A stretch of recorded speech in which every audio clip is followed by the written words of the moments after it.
Radhe Radhe guys, स्वागत है आप सबका मेरे यूट्यूब चैनल जिसका नाम है श्री जी।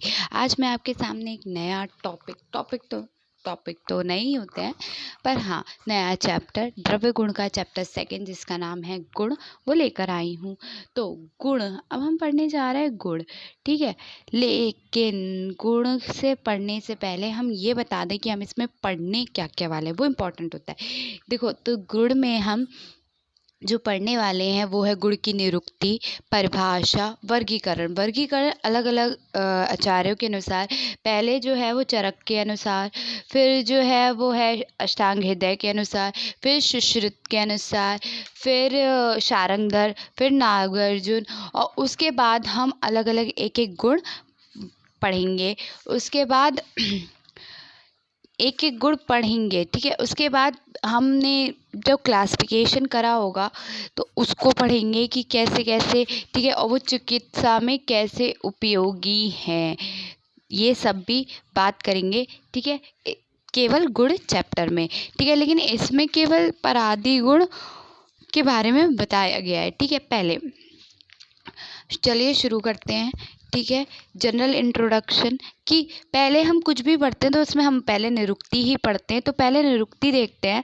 तो निरुक्ति में निरुक्ति क्या होती है, किसकी निरुक्ति हम पढ़ रहे हैं? गुण की निरुक्ति। तो गुण की जो निरुक्ति है वो है गुणियेत आमेनेत्र लोक अनेन इति गुणा। ये गुण की निरुक्ति है, गुणियेत आमेत लोक अनेन इति गुणा, जिसके कारण लोग द्रव्य की ओर आकर्षित होते हैं या उत्कृष्ट होते हैं या अट्रैक्ट होते हैं, वो क्या कहलाता है? वो कहलाता है गुण। क्या? गुणियेत आमनेत्र लोक अनेन इति गुणा, जिसके कारण लोग गुण की तरफ लोग द्रव्य की तरफ आकृष्ट होते हैं, आकर्षित होते हैं, अट्रैक्ट होते हैं, उसे हम गुण कहते हैं। परिभाषा, ये हो गई निरुक्ति। निरुक्ति यहाँ हो गई कंप्लीट, ठीक है। अब हम परिभाषा की बात कर रहे हैं। तो जो परिभाषा है वो क्या है? परिभाषा जो है उसका श्लोक है कि समवाय तु निश्चेष्टा कारणम गुणः, कि जो समवाय संबंध से द्रव्य में आश्रित हो, कर्म रहित हो तथा कार्य के प्रति असमवाय कारण हो, उसे गुण कहते हैं। गुण क्या होता है? जो समवाय संबंध से द्रव्य में आश्रित हो, कर्म रहित हो तथा कार्य के प्रति असमवाय कारण हो, उसे गुण कहते हैं। समवाय का क्या मतलब होता है? कि दोनों एक दूसरे से अलग नहीं हो पाए। तो जो भी गुण क्या है, वो जो समवायी कारण से द्रव्य में आश्रित हो, कि जो अलग ना हो सके, गुण कभी द्रव्य से अलग ना हो सके, कर्म रहित हो, उसका कोई कर्म हो या ना हो उससे कोई फर्क नहीं पड़ता, लेकिन कर्म रहित हो तथा कार्य के प्रति असमवायी कारण हो, उसे गुण कहते हैं। समवाय तु निश्चेष्टा कारणम गुणः, कोई कारण ना हो, कुछ भी कर्म रहित हो, कार्य के प्रति असमवायी कारण हो, लेकिन उसका समवाय संबंध द्रव्य से हो, कर्म रहित हो और कार्य के प्रति असमवाय हो, उसे गुण कहते हैं। तो ये हो गई गुण की परिभाषा। उसके बाद हम देखें गुण का वर्गीकरण। अगर हम न्याय दर्शन के अकॉर्डिंग देखें तो 24 गुण का वर्गीकरण किया। वैशेषिक ने 17 गुण बताए, चरक ने 41 गुण बताए, सुश्रुत ने 22 गुण बताए, अष्टांग हृदय ने 20 बताए और अष्टांग सूत्र ने 27 बताए। ये हो गए गुणों की बात। किस किसने? न्याय दर्शन ने 24, वैशेषिक दर्शन के अकॉर्डिंग 17, चरक के अकॉर्डिंग 41, सुश्रुत के अकॉर्डिंग 22, अष्टांग हृदय के अकॉर्डिंग 20 और अष्टांग सूत्र स्थान के अकॉर्डिंग 27। ये हो गए गुण के जो भी वर्गीकरण, जितने जितने गुण आचार्यों ने बताए। अब गुण का जो वर्गीकरण बताया गया वो कैसे बताया गया?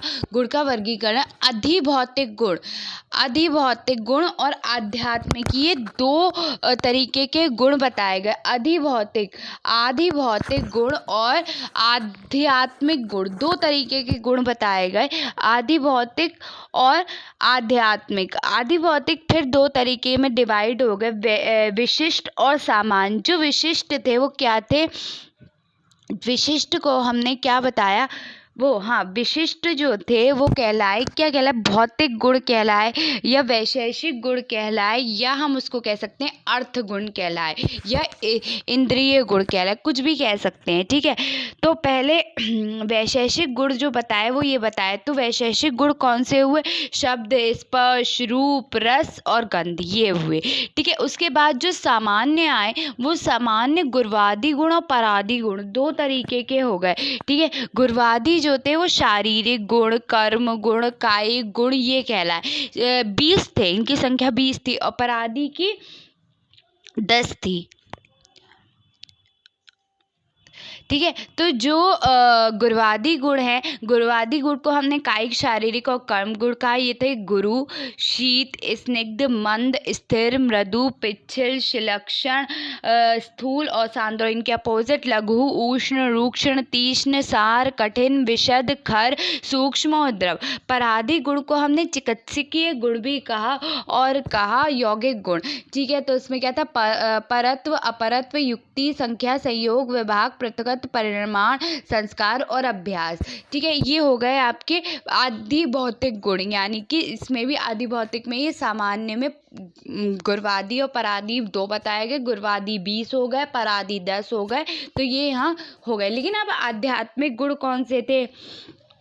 आध्यात्मिक गुण जो थे वो थे सुख, दुख, इच्छा, द्वेष, बुद्धि, प्रयत्न, ये थे। आध्यात्मिक गुण जो थे वो थे सुख, दुख, इच्छा, द्वेष और प्रयत्न, बुद्धि, प्रयत्न। ठीक है, लेकिन अब अगर हम बात करें तो चरक के अकॉर्डिंग ये एक्सेप्टेड हुए। तो 6 आध्यात्मिक गुण, काउंटिंग करते हैं, 6 आध्यात्मिक गुण, 20 गुणवादी गुण, 10 परादी गुण और 5 जो थे वो वैशेषिक यानी कि अर्थ गुण, जिसे हम कहते हैं भौतिक गुण या विशेष गुण जो थे। तो 41 गुण ये हो गए। ठीक है, 41 गुण ये हो गए। उसके बाद हम बात करेंगे, चरक ने 4 वर्ग बताए। चरक ने 4 वर्ग दिए, उसका भी एक श्लोक दिया था। क्या दिया था?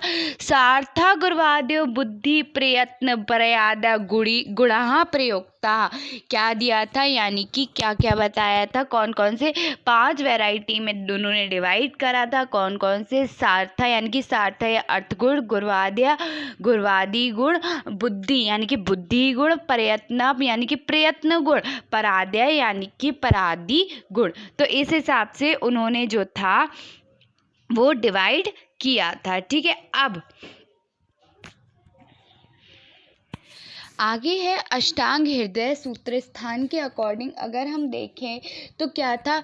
गुरु, मंद, हिम, स्निग्ध, शिलक्षण, शांत, मृदु, स्थिर, गुण, ससूक्ष्म, विशद, विशंति, विपर्य, यानी कि ये तो 10 गुण हो गए। ठीक है, उसके बाद विशदा के बाद विशंति, सपर्य, यानी कि इनके जो उल्टा है वो।